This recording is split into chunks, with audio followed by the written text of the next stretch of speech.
Hi. In this video demonstration, we're going to take a look at eyes. For our characters, oftentimes it's just a little too easy to create a painted sphere with an eye texture on it and call it good. But what I've got up here is just an example of the same character, one without texture work really done or modeled eyeballs, and the other one with specifics for the eyeballs and some added textures. This guy, creepy is the word that kind of comes to mind. If we take a look at his eyes and we can see, wow, they really are just totally flat and almost lifeless. Whereas this guy over here has got the reflections in the right places, some shadowing going on, and some pretty impressive things happening in here. So what we're going to do is replace the spheres that we probably all use as placeholders as we model a character's bust with an actual 3D modeled eyeball. If we go into 3D Studio Max here, we've got a brand new scene. I'm going to start out with exactly what you'd expect, just a sphere. I'll create this sphere in my front viewport. It doesn't matter what color right now, but we're going to hop over to the Modify tab here, and just so that we start, that's an awfully large eyeball, so maybe I'll drop it down to about an 8.5 sphere size, and we can just zoom in there, and that should fit in most of our characters. If not, once we're done, we can scale this up or down as we need. I'm going to get my move tool, and I want to make sure, because this is going to make my life easier when I attach the cornea to the actual inside of the eye here, and I'm going to zero everything out by right-clicking on these location XYZ coordinates down here in 3D space. If I right-click on the arrows, it just puts 0, 0, 0 all the way through, and it places our sphere right there in the center of our 3D world there. Go ahead and turn on my safe frames just so I can see exactly where I'm at, so we can do some various render tests. We're going to need to do some editable poly stuff on this eye, so I'm just going to go ahead and right away right-click, and we're going to convert to editable poly. We could do this, if I undo that, we could do this with less segments, but that depends on what you're working for, what you're going for. As far as an eye that's going to look nice and smooth and sparkly and clear, I like to get mine fairly smooth. So I'll start with 32, and I'll actually even add some segments as we go, including a mesh smooth on the end. For video games, you can really kind of start this fairly low poly if you need to. We're going to go ahead and make a high poly eye just because, high poly looks better. And for animated characters, that kind of comes in handy. Just know that this can be done the exact same way with a lower poly version if you need it. I'm going to right-click and come down to the Convert To menu, Convert to Editable Poly, and we can start getting going. Now, we know that an eye is not a perfect sphere here. In fact, the inner part of the eye with the iris and the pupil and all that stuff is more conical shaped in here and kind of recedes back into the eye before it becomes just an opening to get into all this good stuff where we find our rods and cones and everything that actually reads the light. So this first thing we're going to make is going to be the inner part of the eye, not the cornea or that glossy part of the eye. So let's open her up, get into the editable poly subobjects here, and I'm going to go ahead and select vertex to begin. If I zoom in, we may have one, 2, and then 3 here that might be where our iris is going to end up sitting before we're done. So I'm going to go ahead and I'm going to grab the first 2 layers, which is that one in the center and all those vertices around it. And I'm just going to use my scale tool to kind of flatten this out by hovering over just that x-axis. Click and drag in.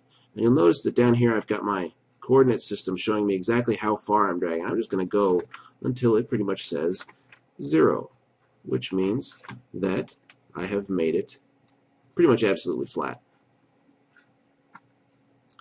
My computer's got to think about it. There we go. Then I'm going to get my move tool, and I'm actually going to pull both of those back to where they're kind of flush and even with that third, which is about the size of what our iris is going to end up being anyway there. And that kind of changes the shape of our entire eye right off the bat. The next thing I'm going to do is go to my edges here, and let's zoom in on the front view for this. I might even turn it to shaded so we can see what we're doing.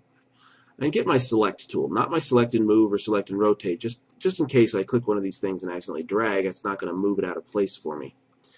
And with these guys on the outside, if we select one and use ring, it works just great. But if we select this guy on the inside and use ring, it doesn't get them all. So I'm just going to kind of click and drag and select them all. And I probably don't need them on the back end, as the back end of the eyeball is never going to get seen. So I won't add more polygons back there. So I'll just hold Alt and drag a selection to unselect those. Around this guy in the front, I'm going to go ahead and find under the Edit Edges that Connect button and just draw myself an extra. That'll end up being where our pupil or our hole in the eye actually begins. I can actually get my scale tool here, and between the Y and the X, I can actually scale that up at this point because they're all flat anyway, and decide exactly what I want going on there. Using a texture at this point might even help me out quite greatly. I'm also going to kind of select this guy on the outside and hit ring, and I might even add an extra row inside there as well, so that we can get this kind of funnel shape happening in our eye.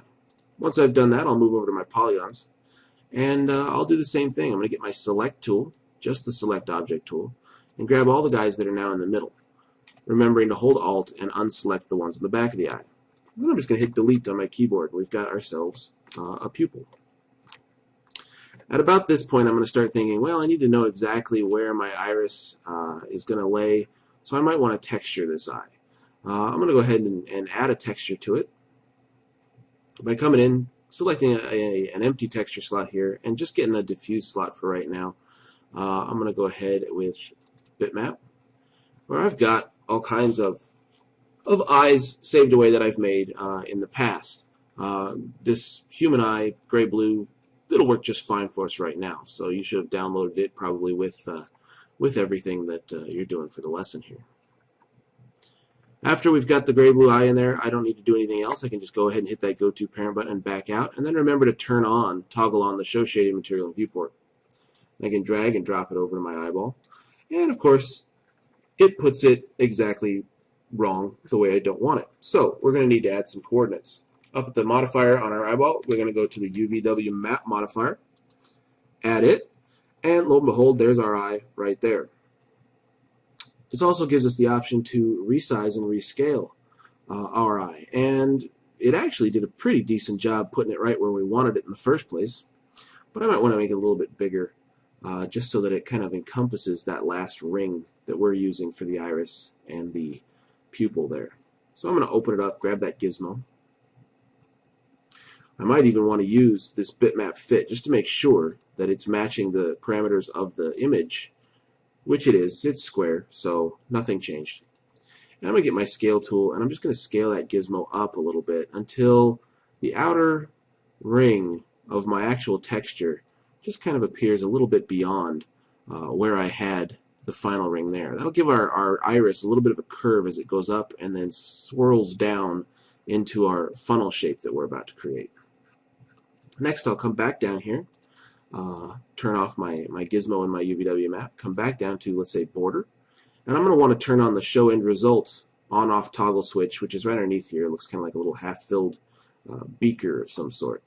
Once I do that, I'll be able to see my eye texture in place and continue adjusting my eyeball here. I can select the border where I've got that hole in the eye for the pupil and actually widen it out right to fit that black area on my eye texture. I can also get my move tool and come into here to the soft selection and turn it on, and then reduce the value of the soft selection there. Whoops. Might need to turn that off to see it. There we go. I'll turn off my end result toggle just to see, and I want to use maybe the lightest of blue here, and maybe I'll turn it back on once I know that I've got it all set up. And I'll pull it back just a little bit ways. It's kind of making it the opposite of what I want right now, round, so I'm going to undo, and I might want to play with the pinch. If I want it to do funnel shaped, I might want to put a 1.0 in that pinch value and try again. And that actually gives it to curve round on the outside and pull in more like a funnel, which is going to actually do us quite a bit better in the end here. I'll pull it back a ways, maybe about to there. And then I'm actually going to hold down Shift. Whoops, I've got to turn off soft selection in order to do that. Hold down Shift in order to create an extrusion for the rest of that pupil there. So I'm going to hold down Shift with that border still selected and pull back a ways just to really give my funnel some length, as well as show some of that black that's on our texture, just in case, so we don't get any weird shadows or see the inside of the eye too much. And you know, that can be pulled back quite a ways into the eye just to make it truly kind of disappear there. Then I'm going to get my edges again, and I'm just want to, you know, kind of define this a little bit more. It looks like these two are doing us okay. Maybe the one in here, if I select one of those guys, not that guy, that guy. I turn this off again so you can see which one I've actually selected pretty easily. Blow that up, Alt-W. And I'll use loop. And with loop, I might go ahead and use my scale tool here to start bringing in some of these a little bit more. Grab this next section, and just to make them a little bit more of a drastic kind of swooping cone shape. Because the more we got this rounded out so that we can see it, the better off we'll be in the future here. Once that's done, the inside of our eye is relatively finished as well. We can select the border back in here and maybe even make it a little bit smaller. End result being that we get more of that black rather than any of the stretched iris here in the center. You can also try doing the same thing just by going with your edges and selecting this guy in the middle and looping him around and shrinking him down just so that that black part of our texture, that pupil area, starts right where it does, and then we end up really with more of a hole than anything. One other thing I almost sometimes like to do is grab one of the edges on the outside here. I'll get my move tool for it and loop all the way around, and I might actually even pull it up a little bit just so that we get more of almost a kind of a round bulge happening there, so we see more of that eye or that iris. Depending on what you like, you can always bring it in or push it out as well. I might actually even push it out just slightly because we want this curve here. Once I'm finished, I might actually go to the top of the stack and actually add a mesh smooth modifier or a turbo smooth, either one. I prefer the mesh smooth just because it doesn't add the edged faces for all the rest of it and makes it a little less busy on me. Get rid of the grid there.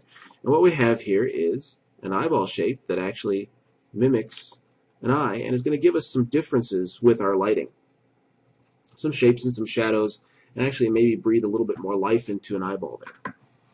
The next step is to create the cornea, the outside clear part of the eye, which actually does the exact opposite, and it protrudes outwards a little bit. With that kind of glossy surface and everything that we can get a little bit of refraction on and kind of bring to life some of the just the hand-painted or the dead look of those textures with some reflections and some refraction, stuff like that. So I'm going to create another sphere. Turn my grid back on just so I can see what's going on here. I could have copied the first one before I got too into this, but no big deal. I'm going to create this sphere the same way, kind of in our front view. Doesn't matter what size right now, so I'll just make the sphere. And with my move tool, I want to zero it out as well. If I remember, I made my first sphere at 8.5. So I can make this one at 8.5, but we want it to be just a little bit larger, so I might go 8.6, just so that it is always going to be on the outside of the entirety of the other eye, since this one's going to give our eye the wet look in the first place. Then I can right click and convert it to an editable poly as well. Open it up here, and I'm going to go right to my edges. I'm probably going to do pretty much the same thing we did for the inside of the eye. I want some extras on this area that's going to protrude a little bit just above the iris. So I'll come in here and I'll kind of get my select tool and just click and drag a selection around those on the inside. Remembering to hold Alt and grab the back ones to unselect them, because we don't need to add polygons unnecessarily for part of the eye that we're never actually going to see. Then I might actually go ahead and hold down Control and click this next ring, at least one of them, and hit the ring button so that we've got all of them selected. Down in my edit edges rollout here, I'm going to hit the Connect button and just give myself a little bit extra to work with. Then go to my vertex and select that one right in the center. Turn on soft selection here and turn it on, and reduce the values to about the same. Maybe even a little bit more. We'll see. And then pull out a little ways so that we get that kind of now cone shape around that iris area.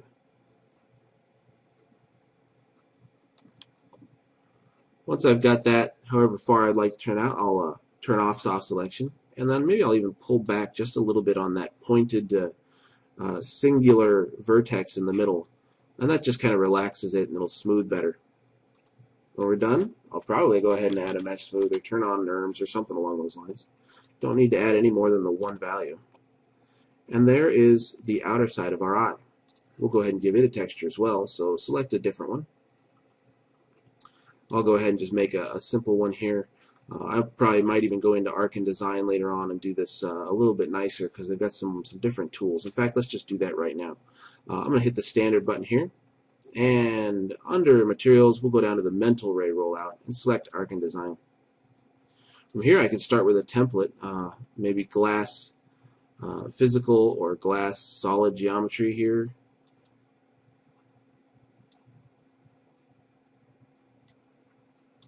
With physical. And that gives me all of the reflective, wet, shiny properties, as well as some of those refractive properties that I want there. Down a little ways here, we can kind of come down to the special purpose maps. And we've got this great one, which is good for eyes and stuff like that, because we can get some environment reflections, which really kind of makes them sparkle. And I would add an HDRI image of sorts to this. So if I select it, go to bitmap, I might have something in my textures here that probably have you download as well. And I got a background. And we'll use this good old standby kitchen tube that I have in here, which is going to add a degree of reflections that's going to make these eyes look a little bit more realistic and sparkle quite a bit. Alright, we've got this blue tint to this physical glass. Let's try and get rid of that. Let's go down to the special effects, not special effects, advanced rendering options. Here we go. And this has the refraction color at a maximum distance. We can turn that off to get just a glossier looking look to this eye. You can also come back up. We've got our transparency at full. Let's add this to the eye right now, and there's our final result here. Transparency is a little buggy for a moment, and then it should relax on us quite a bit there. If I do a quick render of this thing, we'll see that those reflections, the clarity, that wet, shiny look, all pretty good there. We can do the same thing over here. We can add some stuff to the eyes. In our specularity level, we can even add a specular color. We can actually bring the one down that we had in the first place, and then maybe just raise that up a little bit in the specularity down here, so that some of those blues and whites and everything like that kind of shine every now and then as the light hits on them a little bit. We can do some other things like add a bump to it.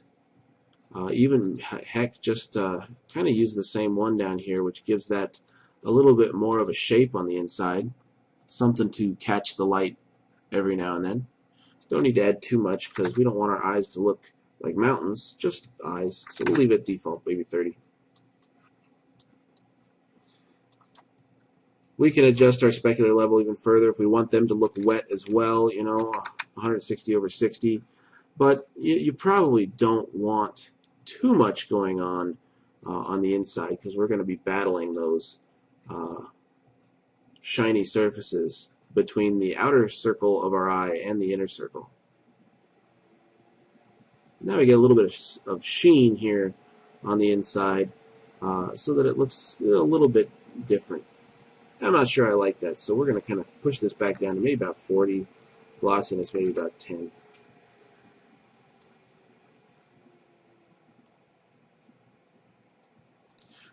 Last step, all we got to do is select both these guys together, go to Group, and group them. I'll call this I1. There you have it, an eye that works. If we add a light to the scene, in this case, let's just add a mental ray area omni light. This will look even better. Pull it forward here for our camera.